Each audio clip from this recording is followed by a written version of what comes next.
sports fans. This is Robert with WTP Sports News here live on this fine Midwest Saturday morning, 10 a.m.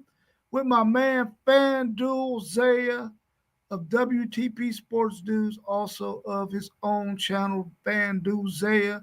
How you feeling this morning, my brother? Man, I'm good. I'm ready to get into this college football talk that we do on these Saturday mornings, man. Y'all know what it is. We back with another banger. Back with another banger. We also got our man Post Game in the house. Man, he's been in our chat for a long time. We decided we got to have my man on the show with us, live streaming with us, having a good time. How you feeling this morning, Post Game? Hey Rob, I feel great and I appreciate to be on another Saturday morning with y'all. It's always an honor to be sharing the screen with fellow Midwesterners. So let's get it. For sure, for sure. Before we get started, let's give a shout out to our sponsors who sponsoring our Saturday morning show. We got our man Super Cat Nano. You can find him on YouTube at Super Cat Nano. Cat spelled with a K, Nano spelled Nayno 2820. Check him out. His music is dope. I'm telling you right now, check him out. We also got our man KT's Good Eats LLC, my man Kevin Bird and his wife Tammy. They have a wonderful catering business that caters all sorts of food. And I'm telling you, if you order those egg rolls with the bang bang sauce, I'm telling you, you're going to be like, man, listen, can you make those for me every weekend? You can find KT's LLC at Kevin J. Bird. That's Bird spelled Byrd on Instagram. Go check out his photos on there. You will love their food. And his younger sister, she owns her own shop where she sells nutritious shakes and energy teas, social nutrition sips, and good conversation at 3136 South Hamilton Road, just south of Refugee Road here in Columbus, Ohio. Wonderful business. She has all sorts of products that can help you if you want to maintain your weight, if you want to gain some weight, lose some weight, whatever you want to do. She can help you with that. Go check her out at Social Nutrition Sips and Good Conversation, 3136 South Hamilton Road. And our last sponsor of this show is our man, the Chief. He has his own apparel line. This young man is doing big things with his apparel line. You can get you some authentic pieces if you like. All you got to do is contact him at The Chief. That's DECHIEF.5991. You can find him on Instagram and on TikTok. Thank you, sponsors. And let me give a real quick shout out to the Black Expo that's here in Columbus, Ohio today. If you get a chance to go down there, it's from 11 to 11. Live music, got a concert down there. They got food, they got drinks, they got everything you want. Go on their website, Black Expo Columbus, Ohio, so that you can go down there and participate and help out the Black Expo here in Columbus, Ohio. I'll be there all day today, having me a good time with my friends and family. Well, let's get into it, fellas. This daggone committee has met and they have changed the 12-team format. What's your thoughts on the new 12-team playoff college football CFP playoff format? What's your thoughts?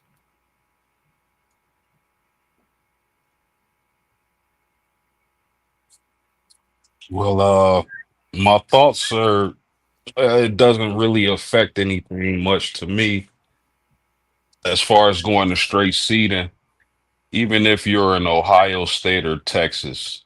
Let's just say it's the end of the season, you're in the Big Ten or SEC championship, and you're the third or fourth team in the rankings, and you want that one seed, you still got a chance to jump some teams because of your conference championship game.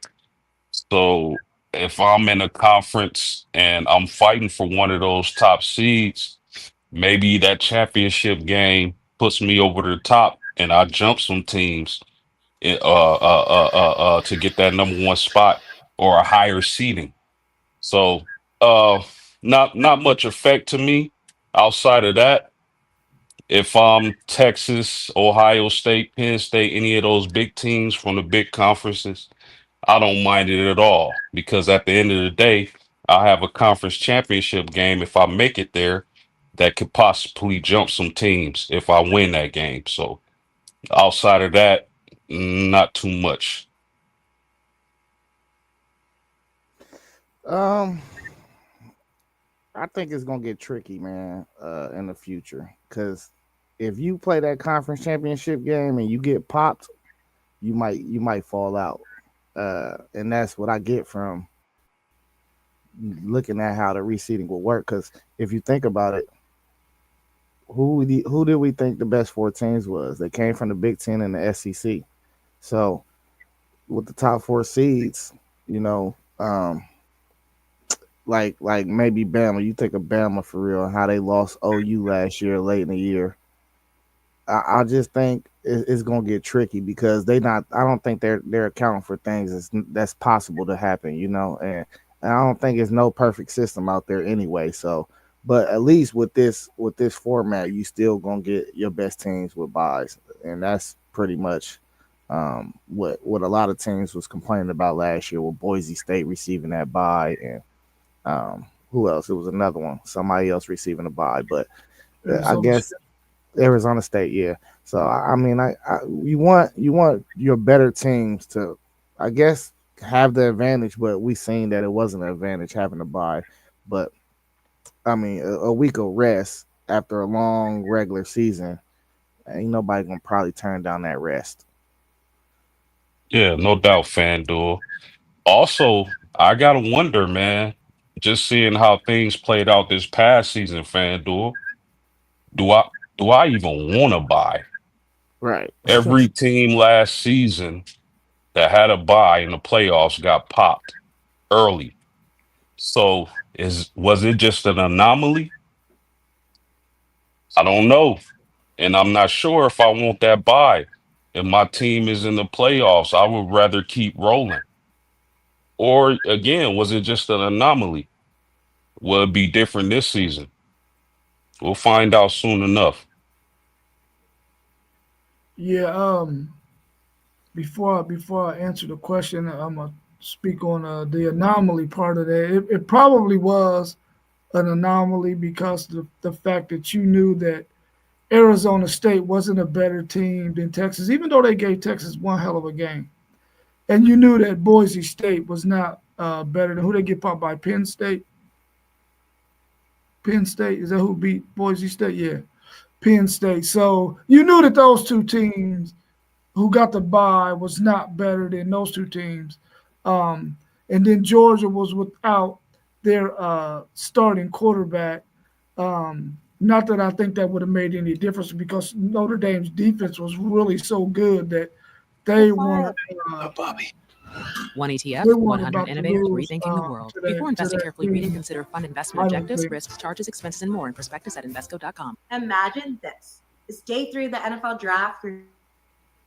Okay, I don't think that Georgia still would have beat that Notre Dame team because that defense was so good, and they weren't able to stop Notre Dame's run, especially with the quarterback. So I think that game would have probably still happened, and I think Ohio State was just as good as Oregon. So I mean, it could have been an anomaly, but I just think the two of those teams they weren't better than the team they were going to be facing anyway.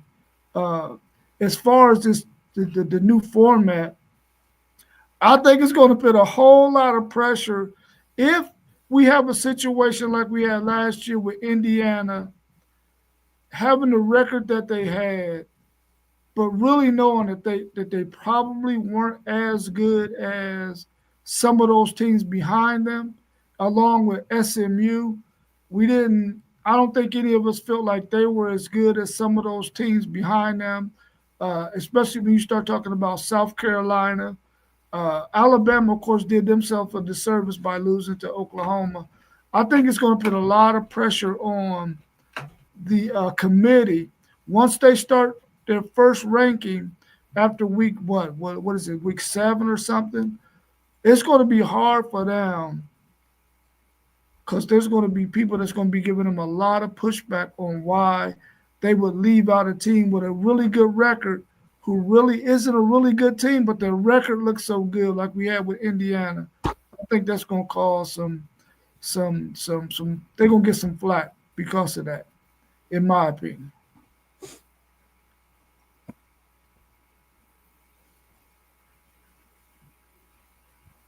So what do y'all think this would have changed? Do you think the changes would have affected last season's results? I mean, of course, hindsight is 2020, and we see the way SMU played, and we seen the way Boise State played, and it was clear that they weren't as good as the teams they faced, which would make me think that maybe Ole Miss and maybe South Carolina probably would have got ahead of them, and including Indiana too. So I think that would have been it would have affected last season's results for sure. Yeah, maybe, but overall results, I don't think so. I think that in my opinion, Ohio State and Notre Dame were the two best teams in college last season. I know you got something to say about that, Rob, but I think either way you would have cut it, sliced it, diced it, it would have been Ohio State, Notre Dame. Any way you want to slice it or dice it, Ohio State would have been the national champs, in my opinion. So overall, no. As far as seedings go, maybe. I mean, just looking at the bracket, I think Notre Dame have a much tougher game with Clemson in round 1 than in Indiana. So who knows what would have happened in that game. And as far as Oregon, maybe Oregon, I thought they were the best team in college football all year last year. And to get a Boise State or Indiana instead of Ohio State in your first game and you get your feet back under you, who knows what could have happened right there. So I think it could have affected a lot, honestly. Oh, okay. I was looking at it in the wrong manner. So now I'm looking at it from what you got on the screen, and yeah, that would have been very, very interesting to see how that would. It looks like Oregon would have had. Oh, that would have been a good game. Notre Dame and Penn State. Well, they had a good game. It looked like Oregon would have had a nice easy run. Maybe even Georgia until they met up with either Texas or Ohio State. Well, yeah, I mean, I think it still would have came out probably the same way with Notre Dame and Ohio State meeting for the championship. I agree with post game on that.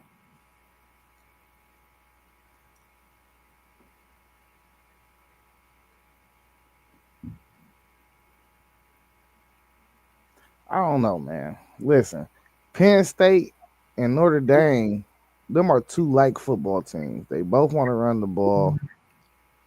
I don't know. Notre Dame having to go through. They played Indiana first game, and that was probably the worst team we felt like in the playoffs last year. Them were SMU. I mean, you can coin toss it. But that Clemson team, they was playing real well at the end of the year last year. So I don't know, man. And for them to be so one-dimensional on offense, I feel like in a game with teams like you got the Clemson, you got the scrambling quarterback, and then you play an Oregon team with a lot of speed on the outside. Anything could have happened with to me in them games. I just don't see enough explosive on Notre Dame if they would have had to go through that path to really make it all the way.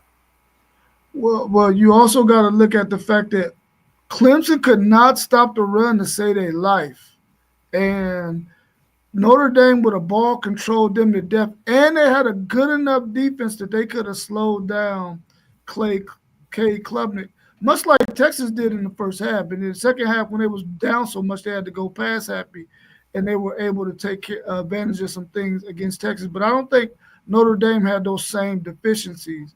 And I think they would have been able to run the ball, control the clock, not score as fast. Or, I mean, even if they did score fast, their defense was good enough to get Clemson off the field and get the ball back and run it some more and more and more and more.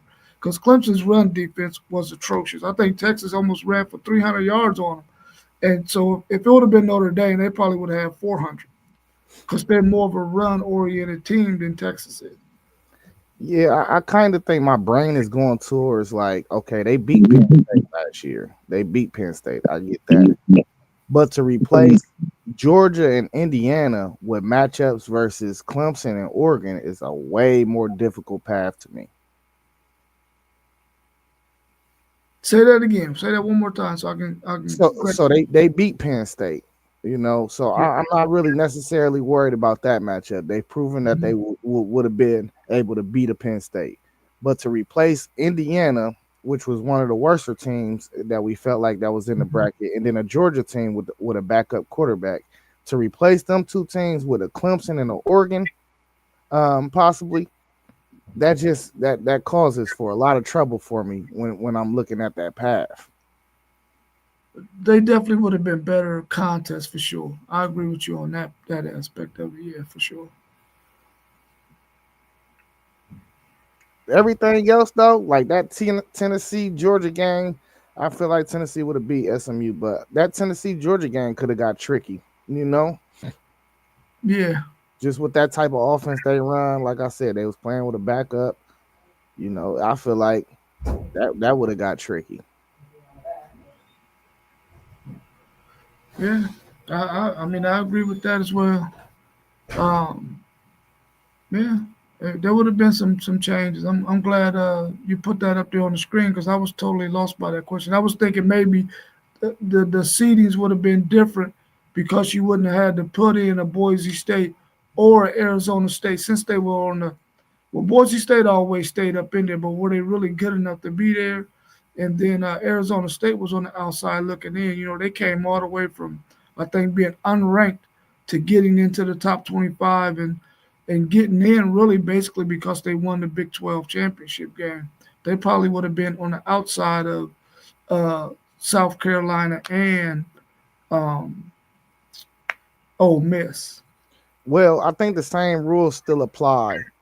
Like as far as a non-Power 5 school has to get in there unless they're ranked like less than 16, and you got other Power 5 schools that's ahead of them.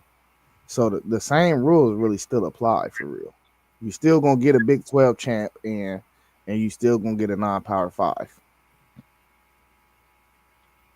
Oh, so they are gonna take conference champions. Yeah, you still getting your conference champions. Okay. They just don't get the automatic bye bid. And that's where you see the discrepancy. That's where Arizona State got that bye and in favor of who is it? Y'all. And Boise State got the bye from being the non-Power 5 based off of the rules of whatever. You know what I mean?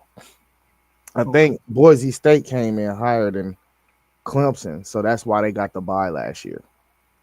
If Clemson came in higher than Boise State, Clemson would have got the bye. Okay.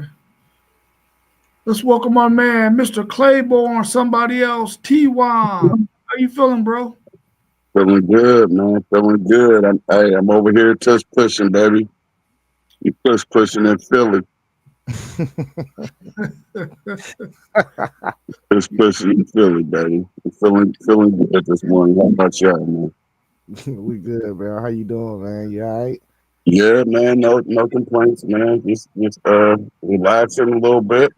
Got away from the little kids. I like this. Is this the first question right here? Yeah. Yeah, that's the first question. Yeah. Okay, I like that. But like when I first came in, post game was talking. What's up, my brother? Post game. I'm getting on this camera one of these days, man. Good to see you in here, bro.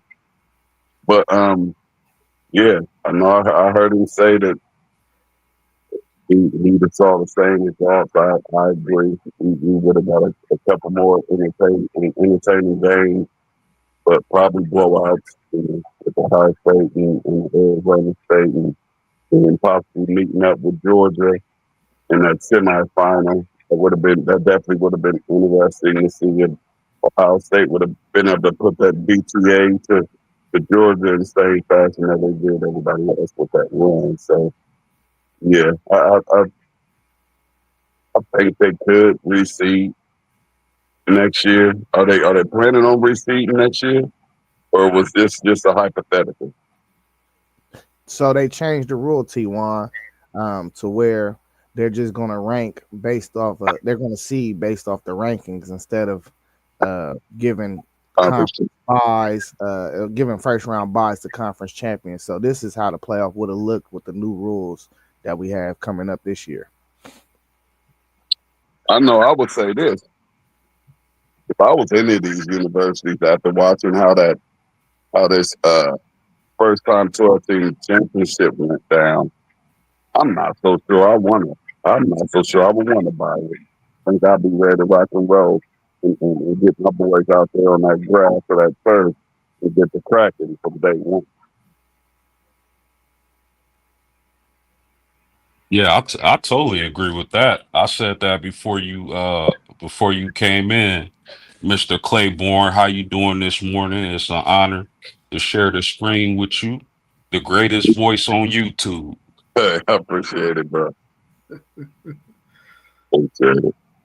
Hey, y'all mentioned the buy. So just looking at if the seeding was how it was, how it would be this year. If looking at this bracket, I would only accept the buy if I was the best team in the country. That's the only way I would want it, because that Boise State Indiana matchup, and I get rest. I love my chances of the rest and to catch speed against any one of them teams and get back into rhythm. Now every other matchup though, I'm not sure, because Penn State, I mean, you play the winner of Clemson, Notre Dame, and if Notre Dame beat you, I mean, if we go hypothetical and we not knowing that Notre Dame beat Penn State, but I wouldn't want to play somebody that's built just like me. It's kind of like you don't have an advantage in that game, and then maybe I would want to play Clemson because of the run defense that No was mentioning, and how bad they were on that side of the ball in that category. But if I'm Texas, I definitely don't want to play Ohio State again in that matchup. That's a bad draw for Texas. And then Georgia, I really don't like my chances if I see that spread offense that Tennessee run. I don't like it. So out of the 3 or the 4 of the buys, y'all onto something. I wouldn't want to buy either unless I was the number 1 team in the country, though. I'll take that one, that 9-8 matchup.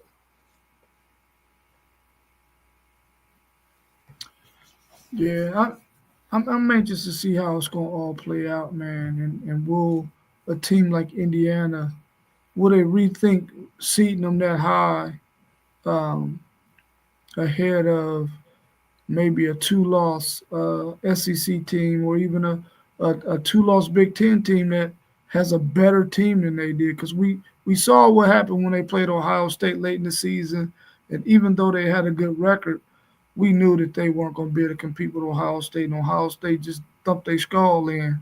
So I'm anxious to see how the committee does it, and see how it all plays out.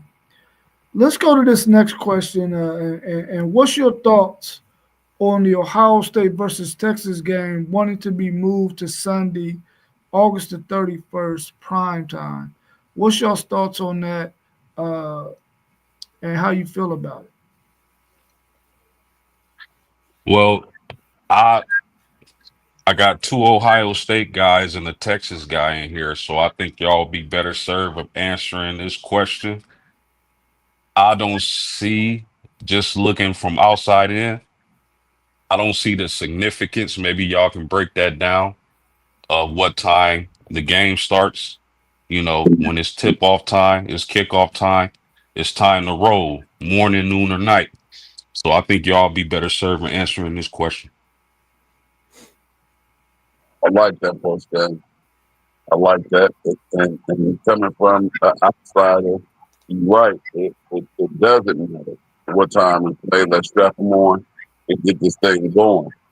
But when you have powerhouses, Texas and Ohio State going head to head, game one of the 2025 college football season, that's a main attraction. You know what I mean? That's a Mike Tyson fight. That's the Lakers versus Boston. So me, I don't think it was really so much of them really wanting to do it on Sunday. It was that noon game.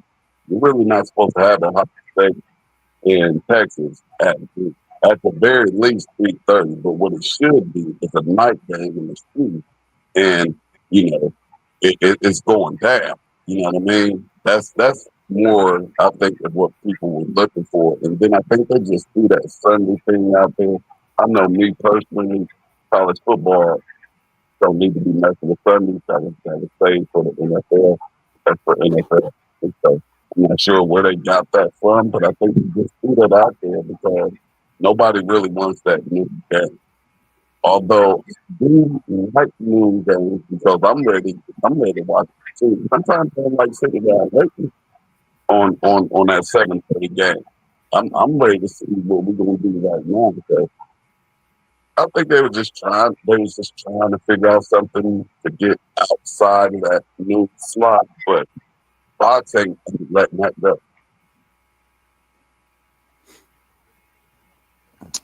Man, I don't really understand what the chaos is about with all this, really, honestly. Big Noon has the contract with the Big Ten. We understand that Big Noon been trying to put Noon on Smash because that's what they promote and advertise. They trying to turn their own little thing into College Game Day with ESPN and SEC. That's SEC. That's College Game Day. ESPN, they have the 7:30 slot. So that's ABC, ESPN. Then you got Fox, and then you got NBC with mainly the 12 and 3:30 slot. But this is my thing. The game should have been left at noon. I listen. I understand why we wanted to put it on Sunday and put it into a prime time slot. We want that game to be as hard as possible for Texas to come in there and win. So if you change it to a night game, you creating a different type of atmosphere for one, and for two, you making everybody switch their travel plans for a game that everybody already thought was going to be at noon. So me, I don't care. Like I said, I don't get why we can't figure out how to put other teams in the noon slot from the Big Ten, because that's all that happens. We play all the noon games on Big Noon, every big game we got, because ain't nobody else trying to grab the torch and help us out carrying the Big Ten. That's the problem. That's more of the problem than anything. But as far as that Saturday going to go, man, I'm going to get Ohio State, Texas at 12. At 3:30, I'm going to give Alabama, Florida State, and then the nightcap going to be LSU, Clemson. I wake up and watch football from sun up to sundown, and I love the slots. I love everything about that Saturday. That Saturday is going to be raw. So I'm cool with it. I agree with you. I'm cool with it too, and that's a hell of a lineup for the college football season. Yeah. And just to add on to it real quick, we play Penn State every year. We need to play Penn State almost at night, almost every year. Like that whiteout that we played Penn State in, it looked terrible. It looked terrible last year. That whiteout looked terrible during the daytime. Make that a night game. When they come down here, make that a night game. It should be a yearly night game, I feel like, when we play Penn State. We should get night games, but that should be the game that we get at night almost every year. Yeah, that makes sense to me. I guess my concern with it, they almost You know, it was like people were out there putting it out there like Texas was scared to move to Sunday, and I'm like, dude, it's a whole lot of factors that go into why Texas wouldn't want to move the game to Sunday. You know, for one, their fans, they only gonna get 15 to 20,000 tickets.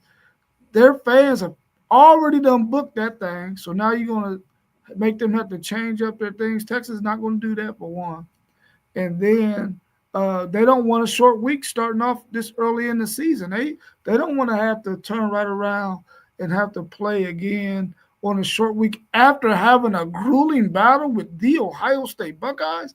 That don't make any sense. So I think people out there that were throwing that stuff out there trying to talk like Texas was some chumps, you know what I'm saying, for not moving the game to Sunday prime time. They just didn't factor in all of the facts that, listen, fans, Texas having a hard battle with Ohio State, didn't have to have a short week.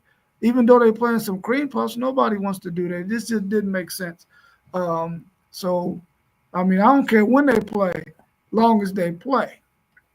Fact. Hey, listen, I'm listen. I like to think I'm unbiased.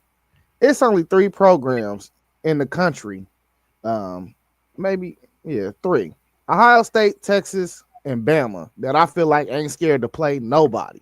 They'll show up anywhere, anytime, and play you. Everybody else, I be feeling like people be duck and wreck. These ain't 2 of the teams that's duck and wreck, though. These is not 2 teams. Texas played us in a night game in 05 at home.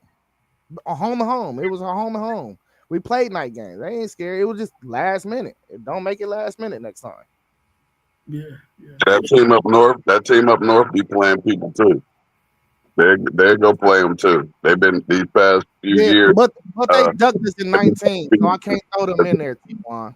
They didn't want to get humiliated. So, you know, and they had a perfect excuse. Well,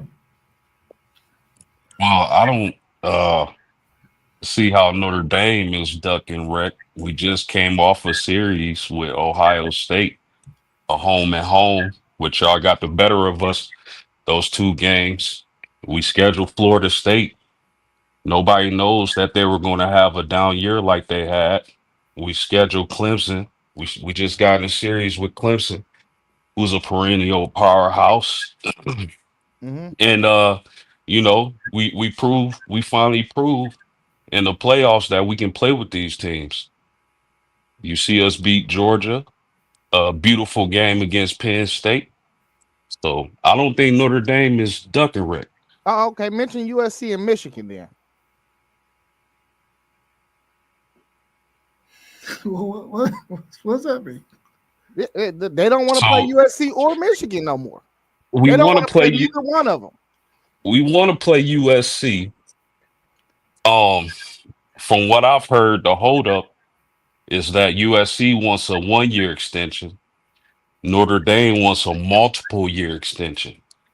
As far as Michigan, that's more of a geographic recruiting situation. But before then, how many years in a row did we play Michigan?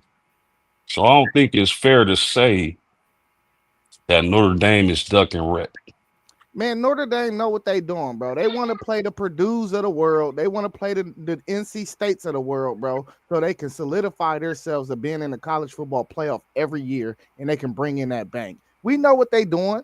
We know they have the upper hand in all this. We know exactly what they're doing. All they got to do is go 11-1 every year, and they'll be in the college football playoff. Well, let me give you a little bit of pushback because they scheduled Texas in 28 and 29. Home and home. And I guarantee you that'll be the last time they play y'all. They ain't gonna play. They ain't gonna play y'all again. They got y'all got a 12-year pack with Clemson. That's gonna be their one big dog on their schedule. Then they're gonna schedule all these NC States and all that and Wisconsin's. Yeah, that's what they're gonna schedule. They taking everybody off the schedule, that's what you're saying. They gonna play the mid teams. They gonna play all the mid teams. They're a good midi. They have a fitty schedule. They're gonna have they're gonna be serving that fitty in that red. Yeah, they're gonna be smoking on that red. But I think y'all always have about y'all. Notre Dame always got at least four teams on there that they play, at least 4 or 5. So I ain't gonna let it go like that either. Notre Dame, they I'm not gonna call their schedule cream puff, but are you saying that they're about to go to a cream puff schedule? Because I Yeah, see year in year out Notre Dame playing, 4 or 5 teams, and it's not their fault that those teams are bad. hey, they already fizzling it out right now. You already seeing it. They fizzling it out right now. I'm telling you.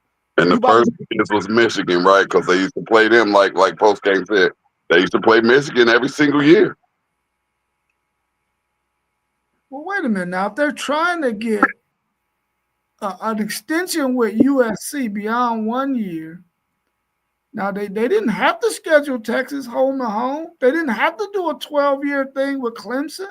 when did they schedule the home and home with Texas? They just did it. Just this towards the middle of the season. This past season, they just did that. That didn't happen like years ago. That just happened like 6 months ago.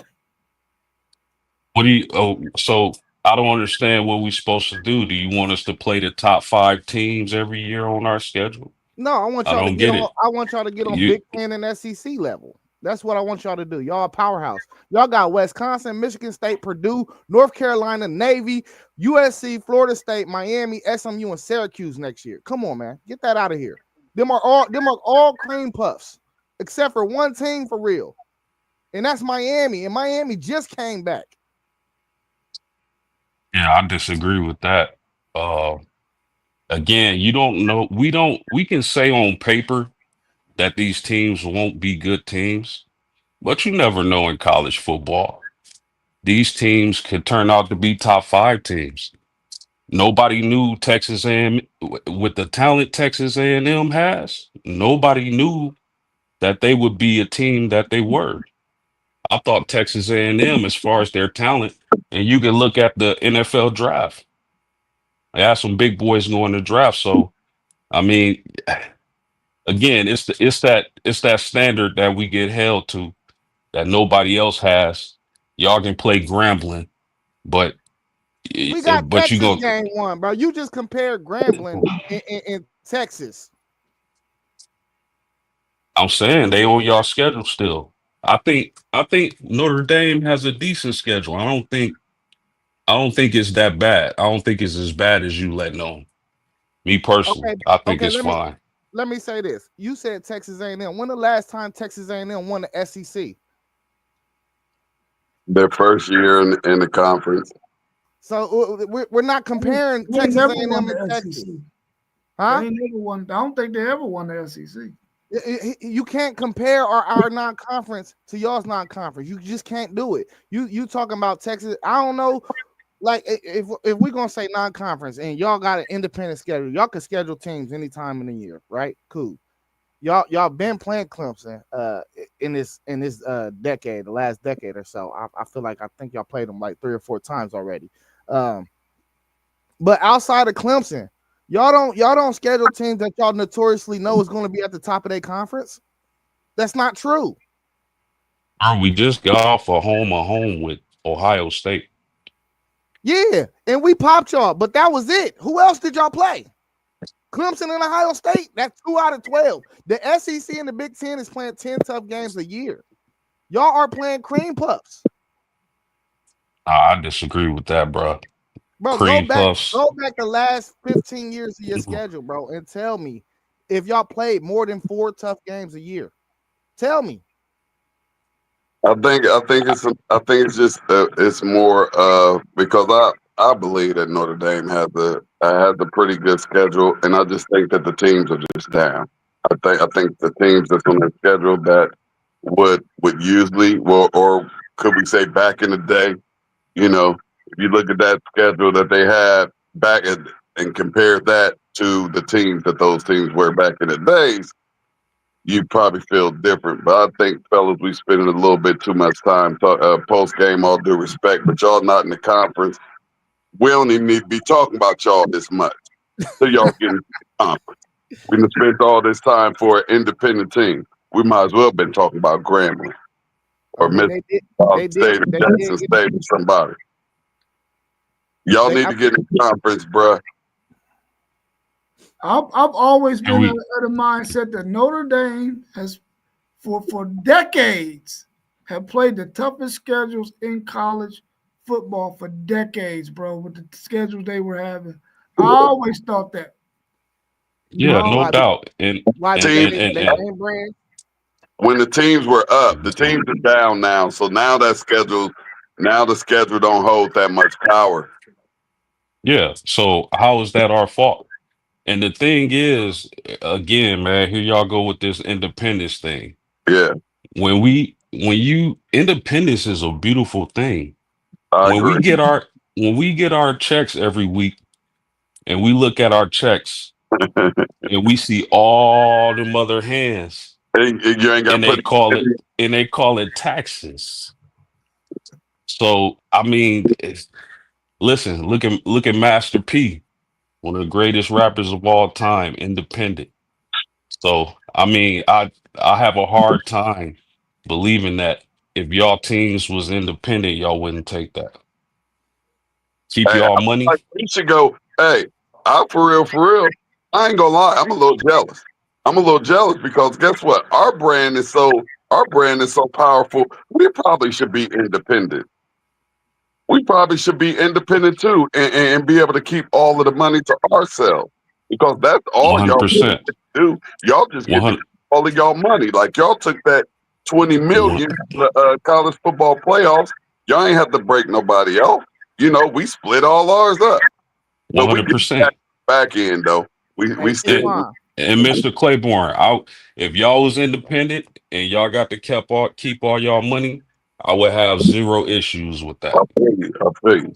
Hey, T1, I ain't gonna lie to you. You know our sit down with the Big Ten contract extension is coming up, and I wouldn't be surprised if we went independent or we went to the SEC.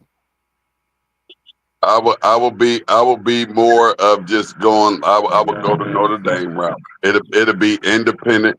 We'd go sign a contract with whatever station, Huh? whatever network we want to. We go sign our own contract, and then I think we will be even bigger. I don't know how we could get bigger, but I think we will be even bigger as an independent. Man, I heard somebody say that Ohio State is more like a SEC school than the Big Ten schools, and I'm starting to believe it. Oh, it's like true. that, That's true. like That's that. a fact. That's a fact. That's a fact. You know what? I did read now that Notre Dame back in the early 1900s, bro, tried to get in the Big Ten, and Michigan, Blocked it. they blocked it. That's some hating ass shit that Michigan do, though. They blocked it. Let's change pace, man. I was watching the show last night, man, the Texas show, and they were talking about the Ohio State and Texas game, and they were wondering, has Brian Hartline ever called plays in any games ever? And so the question I got for the two Ohio State guys and anybody who want to answer it, will Brian Hartline really be Ohio State's offensive play caller, or will Ryan Day be all up in it too? Rondé will be inside of it, but that is, as of right now, that is Hartline's shop. Hartline got to learn a little bit off of Chip Kelly last year. He's been learning from Ryan Day, and I believe that I believe he's gonna be all right. But always know that the head coach is always going to put their nose up in the business and have the final say so with whether it's offensively or defensively. So yeah, he will really be calling the offense, and of course every offensively and defensively, you're still going to have input coming in, and it may not just be from the head coach. You know what I mean? It may be something on the defensive end coming from over on with Coach Johnson, but he will ultimately be the head man with that position. Coach, you have to remember, we do have to make sure that Hartline is comfortable because the day is coming where we're going to lose him, and you know it's not going to. it's not really going to affect us as most people think because we're a program. We're not just one individual coach. We're just not one individual player. And Ohio State been wide receiver U before Hartline got there. So, yeah. What you think, Zay?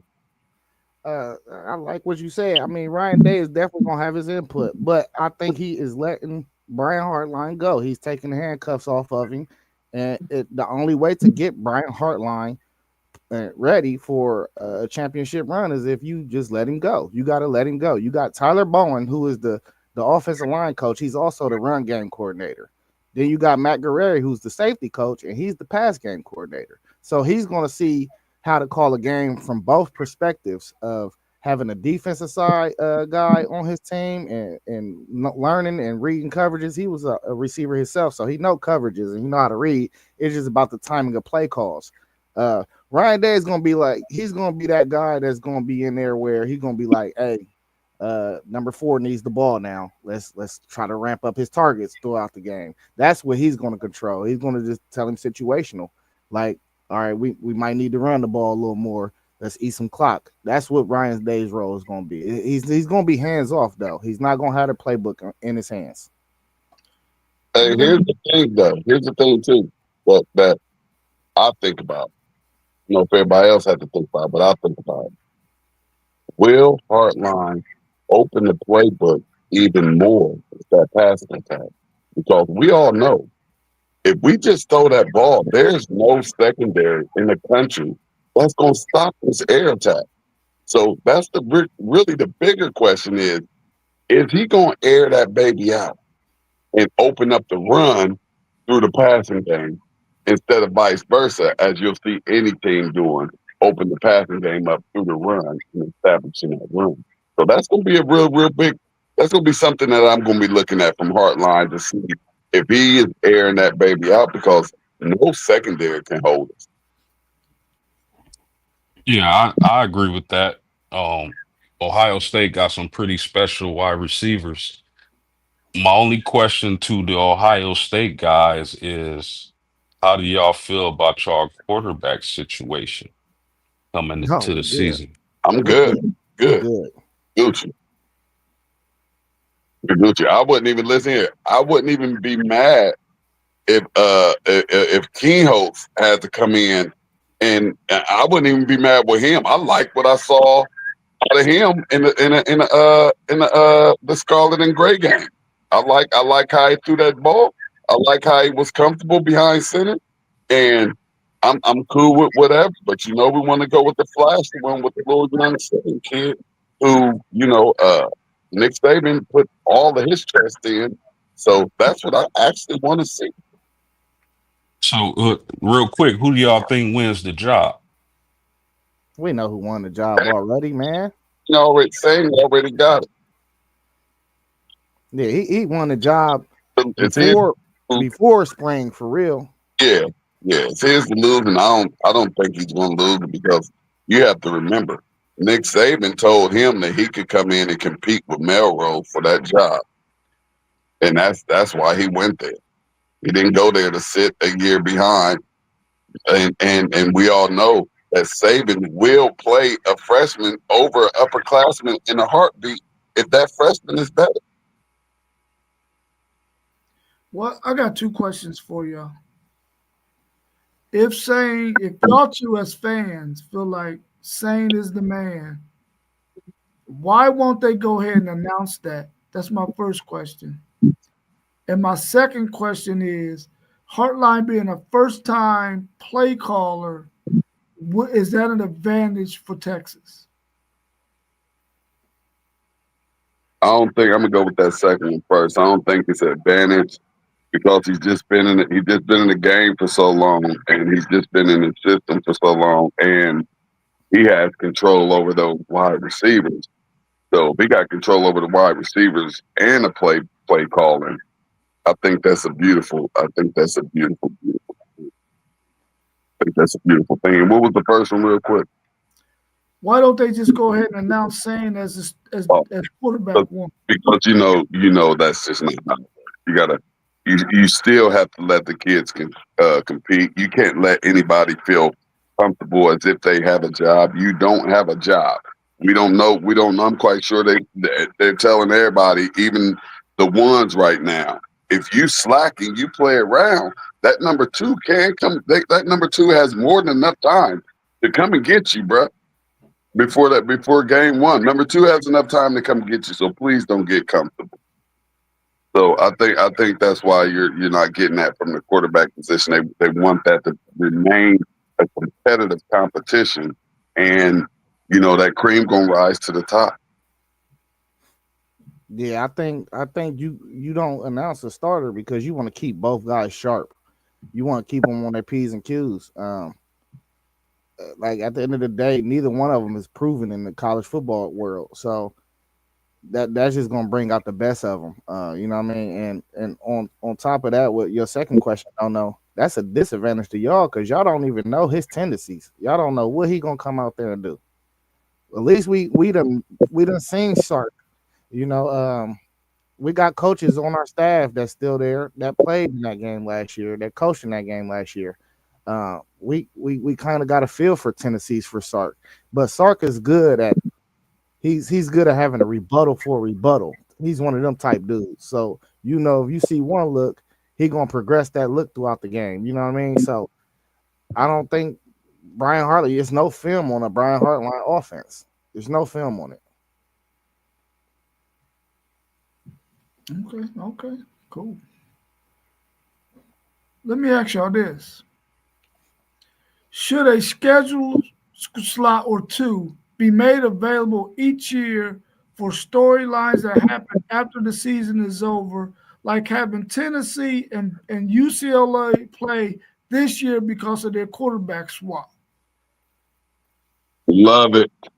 Love that right there. No. Love that. I would love it. So somebody go ahead. Yeah, I mean that it's a great idea. I don't think the teams would agree to it though.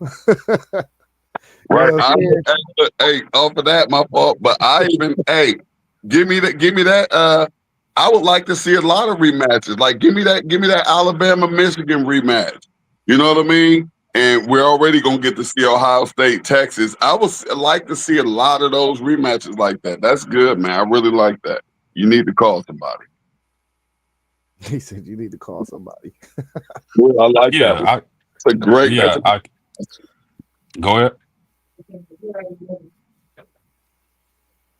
Yeah, I can dig it. I think that would add a lot more excitement to the game and give us some great matchups in the season. So, Rob, great idea. I love it.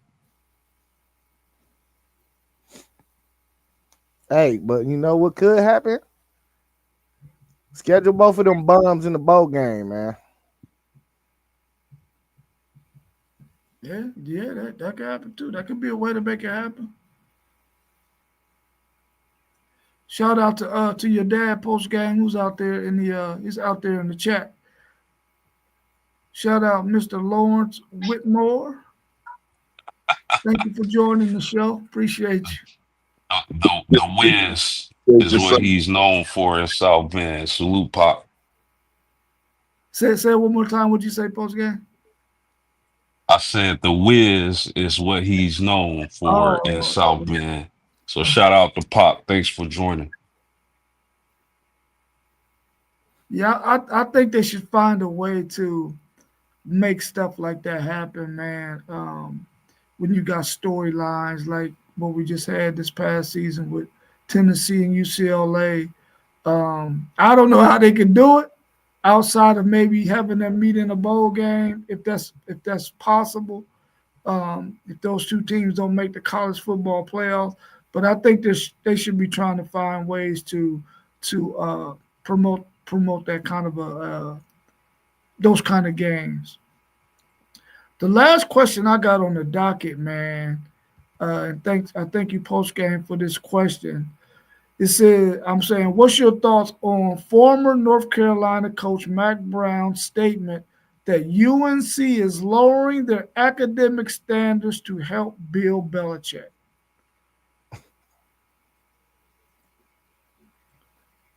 It's crazy. It's ridiculous.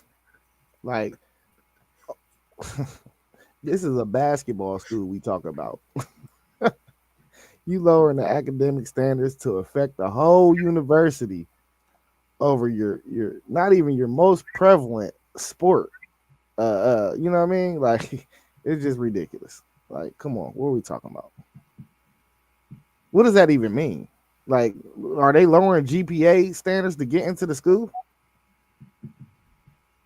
Probably so. I mean, you know how they talk about the fact that LSU's coach who was at Notre Dame left Notre Dame because the standards was too high and he couldn't get the kind of athletes that he felt like everybody else was getting who had lower standards than them. So I mean, I don't know what that looks like, but I mean, you got a classic example with Notre Dame and how high their standards are. They're still competitive though. And that's why Josh Freeman proved that Brian Kelly is not that guy.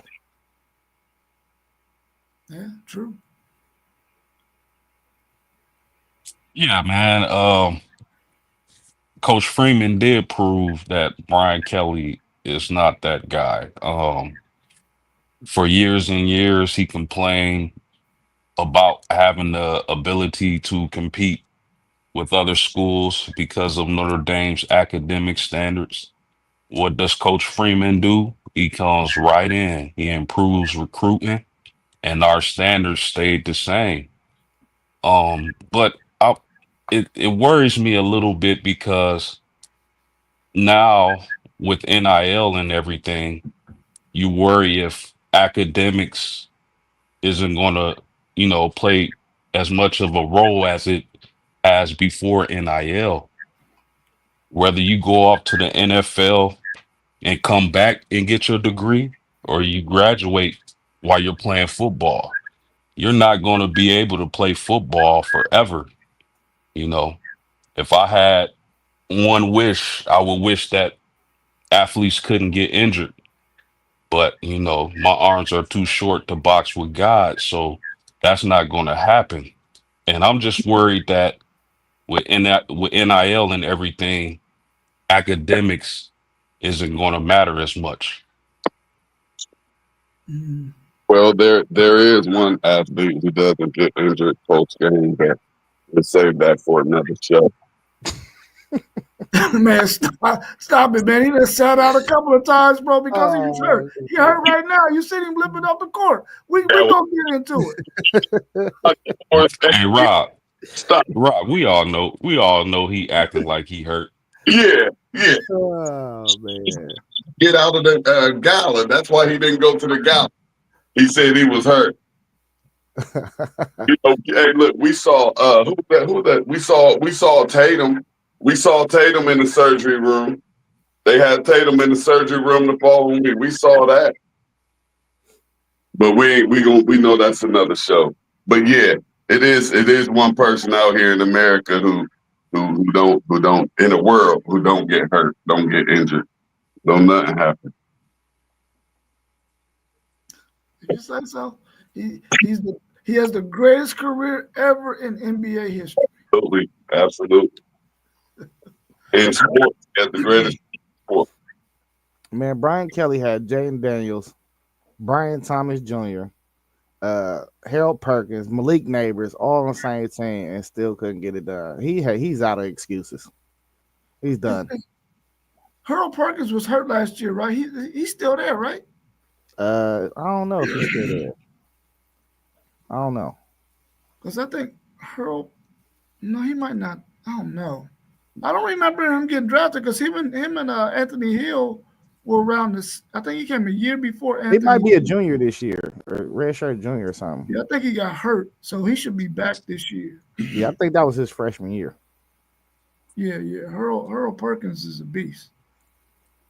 Yeah, man. Brian Kelly got to make some noise this year, man. They pay him a lot of money to get the job done, and he claimed that it would be easier to recruit at LSU. Mm-hmm. You got to bring home the bacon. Shout out to Mossberg. I'll tell you right now, Texas is all up in Louisiana. All up in Louisiana. That's the hardest spot to pull recruits from, though. Yeah, it's tough. But I mean, well, Texas and Louisiana, they border, so East Texas boils over into Louisiana. So they've been able to get some guys right over the border. I mean, they got the number one defensive back last year out of Louisiana, and I think they're going after the number one defensive back this year. So Now we got the number one defensive back this year, Blaine Bradford. I mean out of LSU. I mean out of Louisiana. I mean. Yeah, we got Blaine Bradford. Okay. He the Is number from 2 player. Louisiana? Yeah, he the number 2 player in the state. Yeah. Well, good for y'all, man. Cause listen, we trying to get everything we can get, bro. Facts. We're gonna probably have the number one recruiting class again when it's all said and done. Probably not. We Texas, bro. That's what we do. Yeah, it's Ohio State too. You know. We can say it in the same sentence. Dang, you got to put Notre Dame out there. You can't let us just get down and speak on our peaks. And you got to open up, baby. Hey, I'm excited to see what Marcus Freeman is doing. Actually, as of right now, and I know things could change because it's still early, but 247 Sports has Notre Dame ranked as the number 2 class in the country behind USC. So again, guys, I've never, as a Notre Dame guy, I've never been more excited about recruiting, about the upcoming season. He's really doing some good work. So, shout out to Coach Freeman. Yeah, when it Absolutely, y'all have a head man who is putting in the work and turning that program around. I like the direction y'all going, and with Freeman being a Buckeye, I have no choice but to root for him. Definitely go for the success. Bless you, my brother. Well, I got one more question because y'all didn't mention this, so I got to get this one question in. Because you already know Ryan Day is going to be getting courted by the NFL. He already got him a national championship. He's going to be getting courted by the NFL. If he goes and leaves, are they getting Freeman or are they promoting Hartline? We would promote Hartline before we go get Freeman. Freeman ain't leaving there. And we'll even call Vrabel. Hey, I hope you are correct with that assessment. But I disagree. I don't believe that Mike Vrabel will leave the Patriots for Ohio State if he's successful in the NFL. But I do believe, and I hope you're right, if the Ohio State job became open, I believe Ohio State would pursue Freeman.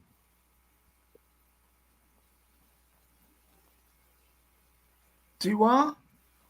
I agree. They definitely will go after Freeman, but you cannot pass up Hartline again. You do that, he up out of here. So, and I wouldn't be mad with Hartline as our head guy because, as you see, he's definitely a great recruiter.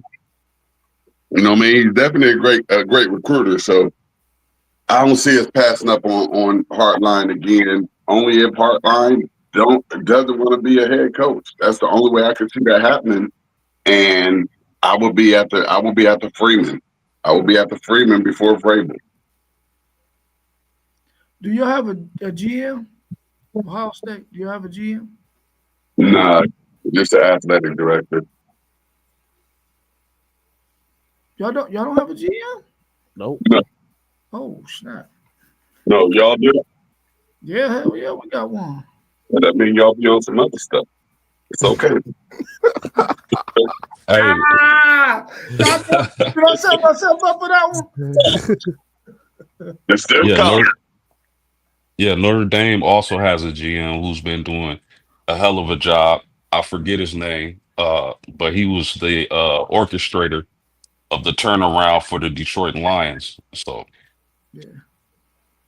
Oh, snap. We do got a GM. Oh, we do?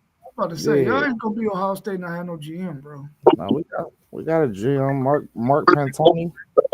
President of football operations. There Yeah. is actually a general manager. I never heard of a general manager. Yeah. Every good college football team is going to a GM. It's too hard to manage that NIL as a coach. So you Uh, need a GM. You so need a have GM. the GMs just been are these just like recently, or have Yeah, we all yeah. have we always had GMs? Oh, it's recent. It's recent. Okay, good. Yeah, it's recent. I felt a little uneducated, and I don't like that feeling. Oh yeah, he an Urban Meyer guy. Yeah.